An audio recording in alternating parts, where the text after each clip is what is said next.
मेरा परिचय एक बार मैं दे देती हूँ। मैं मुदिता शर्मा हूँ। राजस्थान के नागौर जिले के एक छोटे से कस्बे मेड़ता सिटी से बिलोंग करती हूँ। मेड़ता मीरा के लिए जाना जाता है, तो कहीं ना कहीं हमेशा मीरा को अपने आप में उतारने की कोशिश की एक आदर्श के तौर पे। ये इस बार मेरा जो अटेम्प्ट था, थर्ड प्रीलिम्स था, फर्स्ट मेंस था, फर्स्ट इंटरव्यू था। तो इसी सब के बारे में ये जो मेरी प्रिपरेशन है, आप लोग वहां बैठे हैं, मैं यहाँ हूँ, तो ये कैसे हुआ, क्या क्या बाधाएं आई थी, क्या क्या परेशानियां झेली थी, कैसे सुखद संयोग रहे इस सिलेक्शन के लिए, कैसे मैंने ये तैयारी शुरू की, और एक बारी मैं अपने हिसाब से बता दूंगी। फिर आपको जो भी डाउट्स होंगे, जेन्युइन डाउट्स जो इसमें कवर नहीं हुए हैं, वो फिर हम उसके बारे में एक डिस्कशन करेंगे, क्या किया जा सकता है। हरिवंश राय बच्चन साहब की ये धरती है, तो बच्चन साहब को याद किए बिना आगे कैसे बढ़ा जा सकता है। तो आप सब लोग जो यहाँ बैठे हैं, तो वाजिब से प्रश्न, जब मैं भी वहां बैठती थी तो कई सारे प्रश्न जो है परेशान करते थे कि कैसे शुरू करें, क्या पढ़ें, क्या ना पढ़ें, क्या छोड़ दें, क्या इंपॉर्टेंट है, ये सब कौन बताएगा, क्योंकि हमारी पारिवारिक वंशावली में तो सबके आईएएस नहीं होते हैं ना, तो कैसे पता चलेगा। तो ये मोटिवेशन डीमोटिवेशन का क्या है, क्या यूपीएससी से रिलेटेड मिथ्स हैं, क्या आपको सक्सेस की तरफ लेके जाता है, क्या रोक देता है, क्यों कोई सेलेक्ट हो जाता है, क्यों कोई रुक जाता है, तो ये सारे हर एस्पिरेंट के क्वेश्चन होते हैं जो वो शुरू करता है। और हर एस्पिरेंट या तो किसी जो आगे निकल चुका है पहले, जिनका हो चुका है, उनसे जानता है, या ठोकरे खा के सीखता है। मैं ठोकरे खा के सीखी हूं, तो ज्यादा बेटर तरीके से बता सकती हूँ कि क्या क्या ठोकरे हमें नहीं खानी है। तो बच्चन साहब की एक कविता है, बड़े लाइटर नोट पे वो मदिरालय से शुरू होती है कविता, लेकिन दरअसल कविता का मतलब बड़ा गहरा है। तो उसी कविता की कुछ पंक्तियों से मैं शुरू करना चाहूंगी। वो मनस्थिति जो हर एस्पिरेंट की होती है, वो मनस्थिति जो आज से 4 साल पहले मेरी थी, वही ये कविता की शुरुआती पंक्तियां है। मदिरालय जाने को घर से चलता है पीने वाला, असमंजस में है भोला भाला, अलग अलग पथ बतलाते सब, पर मैं यह बतलाता हूं, राह पकड़ तू एक चलाचल पा जाएगा मधुशाला, राह पकड़ तू एक चलाचल पा जाएगा मधुशाला। तो हमें मधुशाला की राह नहीं पकड़नी है, पाठशाला की राह पकड़नी है। वो उस कंटेक्स्ट में मैंने बोला, ये नहीं कि कल को कहो मैडम ने बोला था कि मदिरालय की राह पकड़ लेना, तो ये नहीं करना है। तो वो एक राह, कौन सी राह है जो आपको लेके जाती है उस मंजिल तक जिसके सपने आप सबने बुने हैं। तो मेरा एक संक्षिप्त परिचय मैं दूंगी, जिससे आपको एक आइडिया होगा कि क्या बैकग्राउंड मेरा रहा है। मेरी स्कूलिंग आदर्श विद्या मंदिर से हुई है 8th क्लास तक। तो आगे जब आप मुझे ये प्रश्न पूछेंगे कि मैडम इंग्लिश मीडियम से एमबीबीएस करने के बाद हिंदी मीडियम क्यों लिया, तो उसका उत्तर आदर्श विद्या मंदिर पहला उत्तर है। मेरी स्कूलिंग जो है वहीं से हुई है, तो हिंदी भाषा पर एक मजबूत पकड़ वहां उस स्कूल से मुझे मिली थी। 9th 10th 11th 12th मैंने गवर्नमेंट स्कूल से किया है, तो वहां से मुझे सेल्फ स्टडी की इंपॉर्टेंस पता चली। गवर्नमेंट स्कूल्स में एक फैकल्टी के साथ आपको भी अपने आप पे एफर्ट करने होते हैं, तो सेल्फ स्टडी का इंपॉर्टेंस मैंने वहां से सीखा। उसके बाद आमतौर पर यह कहा जाता है कि यूपीएससी में सिर्फ आईआईटीएन सेलेक्ट होते हैं, जो आईआईटी के टॉपर्स होते हैं वो होते हैं। तो मैं एग्जाम्पल हूं जिसने आईआईटी का एंट्रेंस भी फेल किया है। तो 11th 12th में मेरे पास मैथ्स थी, और कल्पना चावला को हम सब देखते हुए बड़े होते हैं, एरोनॉटिकल इंजीनियर बनना था। ड्रॉप लिया 12th के बाद, एक आईआईटी के लिए कोटा गए, सब कुछ किया।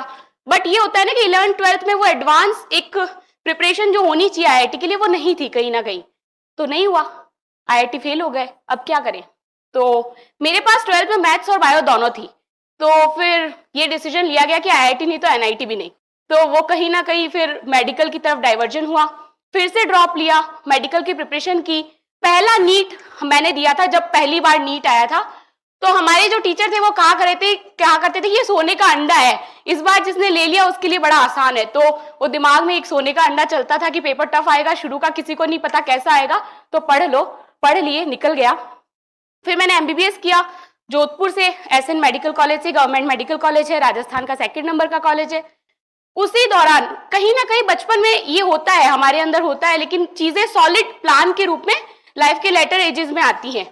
तो एमबीबीएस के दौरान फिर एक सॉलिड प्लान बना कि नहीं, यूपीएससी की तैयारी करनी है।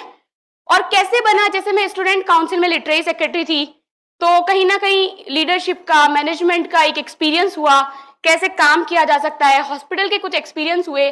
उसमें एक बहुत मैं कहूंगी कि एक वाटरशेड मोमेंट जो होता है, एक टर्निंग पॉइंट जो होता है, वो मेरे लिए ये था कि मैं जूस पीने जाती थी हमारे हॉस्टल से हॉस्पिटल। थोड़ा डिस्टेंस पे था, तो हम लोग एक जगह जूस पीने जाते थे, तो वहां एक लड़की चाबी छल्ला बेचती थी। तो तब मैं 3rd ईयर में थी, तब हम थोड़ा थोड़ा डायग्नोसिस सीख रहे थे, पूरा नहीं आता था पर अंदाज लगाना सीख रहे थे। तो उस लड़की को मैंने देखा, उसकी आंखें एकदम पीली पीली थी, तो मैंने उसको बुलाया, वो वही मुझे बोल रही थी कि पेन खरीद लो, चाबी छल्ले खरीद लो। तो मैंने उसको बोला ये तो खरीदेंगे पर तुम पहले इधर आओ, तुम्हारी आंखें बड़ी पीली है, ऐसा क्यों है? तो बोलती है तो बड़े लंबे समय से आंखें पीली। तो मैंने कहा बेटा ऐसा है, तुम्हें हो गया पीलिया, तो तुम यहाँ जो पास में हॉस्पिटल है तुम वहां जाओ और दिखाओ। तो उस लड़की ने बोला कि मैम मुझे तो नहीं पता हॉस्पिटल कहाँ पे है। तो ये मेरे लिए ना एक थॉट प्रोवोकिंग इंसिडेंट था। थॉट प्रोवोकिंग का मतलब वो घटनाएं जो आपको बहुत कुछ सोचने को मजबूर कर देती है। तो इसने मुझे सोचने को मजबूर किया कि 1 किलोमीटर की डिस्टेंस पे हॉस्पिटल है, इसको ये भी नहीं पता कि हॉस्पिटल है, इसको ये भी नहीं पता कि वहां फ्री में ट्रीटमेंट होता है। तो कहीं ना कहीं हम कुछ ना कुछ ऐसी अप्रोच है जिसमें हम फेल कर रहे हैं। तो अगले दिन मैं फिर गई जब जूस पीने, तो मेरा ये था कि इसको नहीं पता तो अपन इसको ले चलेंगे।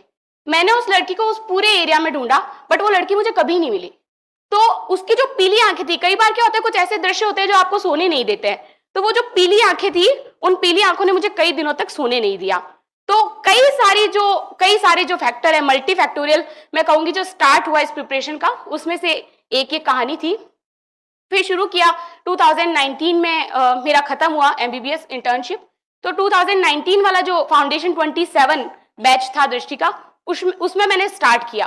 तो यहाँ पे एक प्रश्न बार बार सारे बच्चों का आता है कि क्या करें, कोचिंग लें या ना लें, ले तो कहाँ से ले, कब ले, ग्रेजुएशन से पहले ले, बाद में ले। तो कुछ प्रश्नों का उत्तर मैं अपने अनुभव से यहाँ देती हूँ।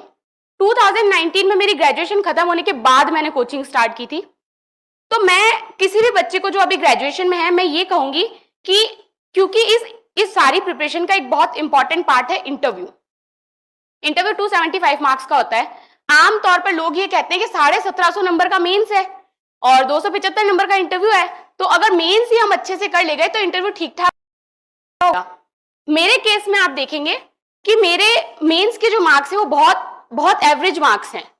और क्या था, तो कहीं ना कहीं ये था कि इंटरव्यू में आप जान झोंक देनी है, क्योंकि ये मौका बार बार नहीं आता कि आपका मेंस निकल जाए।